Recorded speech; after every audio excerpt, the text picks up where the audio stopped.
The chipped ceramic mug warmed my hands, but the coffee inside did nothing to thaw the ice that had settled in my chest. Rain lashed against the kitchen window, a dismal soundtrack to the unraveling of my world. Across the table, Sarah stirred her own coffee, her lips curved in that infuriatingly smug smile that had become her default setting this past few months. "Still moping, Liam?" she asked, her voice dripping with a condescension that made my teeth grind. "Honestly, it's a bit pathetic. I thought you'd have moved on by now." Moved on from what exactly? From the woman I poured my heart and soul into for 8 years, from the woman I'd sacrificed countless late nights at the office for so she could pursue her passion of opening her online vintage clothing store, from the woman who had, in the most callous way possible, systematically betrayed me. The affair hadn't been a hidden secret, not anymore. I found the messages on her phone, saccharine sweet nothings exchanged with a man named Jake, a name that now tasted like balm. My tongue confrontation had been a car crash in slow motion denial, then tears, then a half-hearted apology, and finally this cold calculating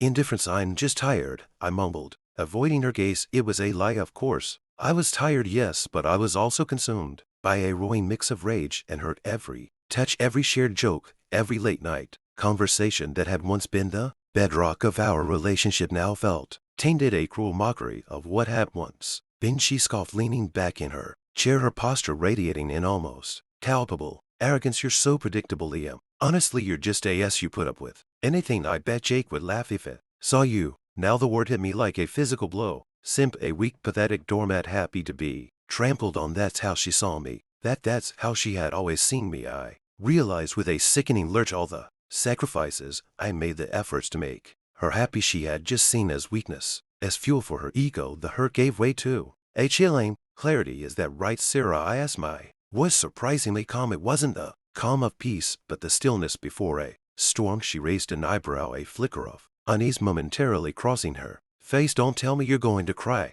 now. I thought you were too much of a man for that, or not man enough as it may be." I simply looked at her, a slight smile playing on my lips. No tears. I've been doing some thinking. Actually, I pushed my chair back and stood, the scraping sound loud in the quiet kitchen. "I've come to a few conclusions." Suspicion replacing her smugness. "What are you talking about?" I ignored her question, instead walking to the living room and retrieving a small, well-worn box from the bookshelf. It contained all of our important documents: marriage certificate, insurance papers, joint bank account details, everything that legally bound us together. It also contained a little something else. I returned to the kitchen, setting the box on the table in front of her. Sarah's eyes widened as she recognized the box, a flicker of panic now dancing in their depths. "What is this? Why do you have that?" "I've been a bit foolish," I said, my tone measured, "allowing you to make me feel like this, putting up with it. You called me a yes, right? You're half right." I opened the box and pulled out the first item, a thick legal-looking document. "I've been doing my research, and it turns out being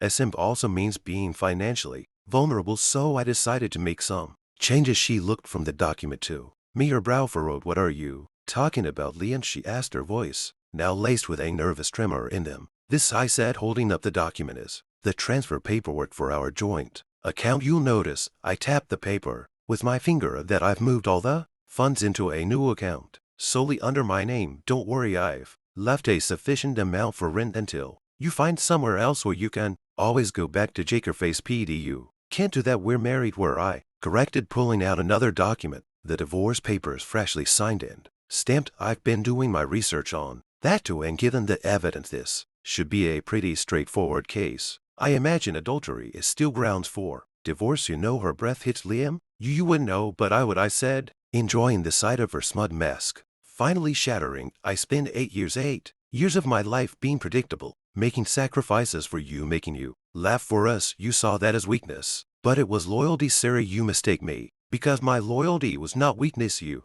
mistake kindness for stupidity." I pulled out a USB drive and placed it beside the divorce papers. "And this, I believe you will find very interesting. Remember all those passionate videos you made with Jake? Well, turns out your phone automatically backs up to the cloud, and well, I know your passwords." Quote, her face had gone ashen. "You wouldn't," she whispered, her voice barely audible. "Wouldn't I?" asked, raising my eyebrows. I thought I was too much of a ass, too weak to do anything. I reached into the box one last time and pulled out the final piece of paper, a copy of the lease agreement for our apartment, and one more Think I have already spoke to the landlord and have agreed to renew the lease under my name, only so pack your things, you're going to have to find somewhere else to live. You can't be serious, she stammered, her voice thick with panic. You can't take everything from me. Oh, but I can, I said, the smile on my face now genuine. You thought you could walk all over me, Sarah mocked me, and I just take it you were wrong and I was a fool to try and build something with someone who cared so little for it. The truth is you're smug.